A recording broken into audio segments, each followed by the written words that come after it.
കേരള കോൺഗ്രസ് രാഷ്ട്രീയത്തെ പിടിച്ചുകുലുക്കുന്ന അണിയറ നീക്കങ്ങളുടെ വാർത്തകളാണ് ഇപ്പോൾ പുറത്തുവരുന്നത്.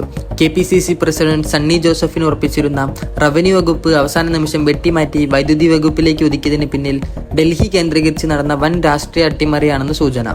ഇരിക്കൂർ മണ്ഡലത്തിൽ ഉപതെരഞ്ഞെടുപ്പ് നടന്നാൽ KC വേണുഗോപാലിന് വിജയസാധ്യത കുറവാണെന്ന് ചൂണ്ടിക്കാട്ടി സണ്ണി ജോസഫ് AICC പ്രസിഡന്റ് മല്ലികാർജുൻ ഖാർഗെയ്ക്ക് നൽകിയ രഹസ്യ റിപ്പോർട്ടാണ് ഈ നാടകീയ നീക്കങ്ങൾക്ക് വഴിമരുന്നിട്ടത്. സംഘടനാ ചുമതലയുള്ള ജനറൽ സെക്രട്ടറി എന്ന പദവി ഉപയോഗിച്ച് KC വേണുഗോപാൽ ഈ റിപ്പോർട്ട് ചോർത്തിയെന്നും ഇതിന് പിന്നാലെയാണ് പ്രതികാര നടപടി എന്നോണം വകുപ്പ് മാറ്റമുണ്ടായതെന്നുമാണ് സണ്ണിയുടെ അടുത്ത വൃത്തങ്ങൾ നൽകുന്ന സൂചന.